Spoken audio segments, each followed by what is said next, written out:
തിരികെ ഇന്ന് സംഭവിച്ച വാർത്തകളിലേക്ക്. അഫ്ഗാനിസ്ഥാൻ മലനിരകളിൽ മൊറോക്കൻ എയർ ആംബുലൻസ് തകർന്നു വീണു. ദസോ ഫാൽക്കൺ 10 എന്ന വിമാനത്തിൽ 6 യാത്രക്കാരാണ് ഉണ്ടായിരുന്നത്. തായ്ലൻഡിൽ നിന്ന് മോസ്കോയിലേക്ക് പോവുകയായിരുന്ന വിമാനമാണ് അപകടത്തിൽപ്പെട്ടത്. ഇന്ധനം നിറയ്ക്കാൻ വിമാനം ഗയയിൽ ഇറങ്ങിയിരുന്നതായി വ്യോമയാന മന്ത്രാലയം അറിയിച്ചു.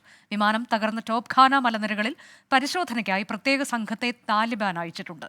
ബൽറാം നെടുങ്ങാടി വിവരങ്ങളുമായി. ബൽറാം, അപകട കാരണം ഇതിനോടകം നമുക്ക് വ്യക്തമാക്കിയിട്ടുണ്ടോ അധികൃതർ? മറ്റൊന്ന്, ഇതിലുണ്ടായിരുന്ന 6 യാത്രക്കാരെ കുറിച്ച് എന്തെങ്കിലും വിവരമുണ്ടോ?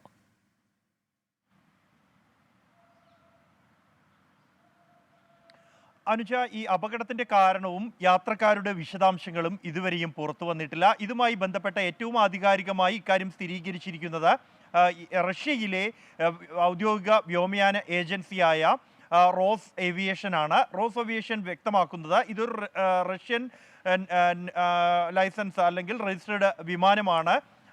കൂടാതെ ഈ വിമാനത്തിൽ 6 പേർ ഉണ്ടായിരുന്നു. അതിൽ 4 പേർ വിമാനത്തിലെ ജീവനക്കാരും 2 പേർ യാത്രക്കാരുമാണ് എന്നുള്ളതാണ് സ്ഥിരീകരിച്ചിരിക്കുന്നത്. ഈ വിമാനം ഫ്രഞ്ച് നിർമ്മിതമാണ്. ദസോ കമ്പനിയുടെ ഫാൽക്കൺ 10 എന്ന മോഡലിലുള്ള വിമാനമാണ്. പഴക്കമുള്ള ഒരു ചെറു വിമാനമാണ് ഇത് എന്നാണ് സ്ഥിരീകരണം.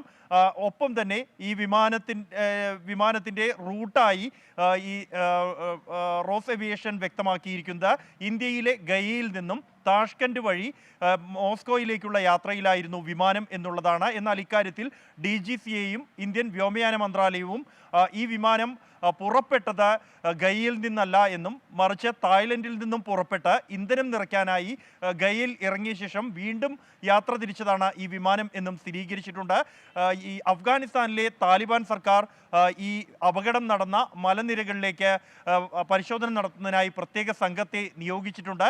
എന്നാൽ വളരെ ഉയരത്തിലും ദുർഘടമായ ഒരു പ്രദേശത്തുമാണ് ഈ അപകടം നടന്നത് എന്നാണ് ഈ അഫ്ഗാൻ മാധ്യമങ്ങൾ റിപ്പോർട്ട് ചെയ്യുന്നത്.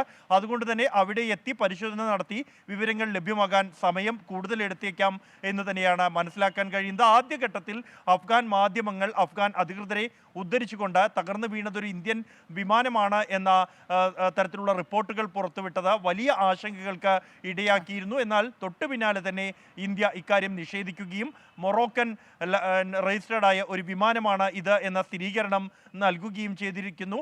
എന്നാൽ ഈ അപകട കാരണമായി അഫ്ഗാൻ സ്ഥിരീകരിക്കുന്നത് ഈ മലനിരകളിൽ ഇടിച്ചാണ് അപകടം ഉണ്ടായത് എന്നുള്ളതാണ്. എന്നാൽ റഷ്യ ഇക്കാര്യം നിഷേധിക്കുന്നു. മറിച്ച് വിമാനത്തിന്റെ യന്ത്ര തകരാറാണ് അപകടത്തിന് കാരണം എന്നുള്ളതാണ്. ഈ യാത്രക്കാരുടെ വിവരങ്ങൾ അടക്കമുള്ളവ ഇപ്പോഴും പുറത്തു വന്നിട്ടില്ല. ഇവിടെ എത്തി പരിശോധന നടത്തിയ ശേഷമായിരിക്കും ഇതിൻ്റെ ഈ വിമാനത്തിന്റെ മറ്റ് പരിശോധനകൾ ഉൾപ്പെടെയുള്ളവ നടത്തുകയും ഈ ബ്ലാക്ക് ബോക്സ് കണ്ടെത്തുകയും ചെയ്ത ശേഷം മാത്രമായിരിക്കും അപകടത്തിന്റെ യഥാർത്ഥ കാരണം, ഒപ്പം മരിച്ചവരുടെ അല്ലെങ്കിൽ അവർ മരിച്ചിട്ടുണ്ടോ എന്നത് അടക്കമുള്ള സ്ഥിരീകരണം, ആരെങ്കിലും ഇപ്പോഴും പരിക്കേറ്റ് കഴിയുന്നുണ്ടോ എന്നടക്കമുള്ള സ്ഥിരീകരണം ലഭ്യമാകൂ. അനുജ, അഫ്ഗാൻ മലനിരകളിലാണ് മൊറോക്കൻ നിർമ്മിത എയർ ആംബുലൻസ് തകർന്നു വീണത്. 6 യാത്രക്കാരുണ്ടായിരുന്നു എന്നതാണ്. എന്നാൽ ഈ യാത്രക്കാരുമായി ബന്ധപ്പെട്ട് നിലവിൽ പുതിയ വിവരങ്ങളൊന്നും പുറത്തു വരുന്നില്ല. എന്താണ് അപകട കാരണം എന്നതിലും വ്യക്തതയില്ല. യന്ത്ര തകരാർ എന്ന തരത്തിലേക്ക് സ്ഥിരീകരിക്കാത്ത വിവരം പുറത്തു വരുന്നുണ്ട്.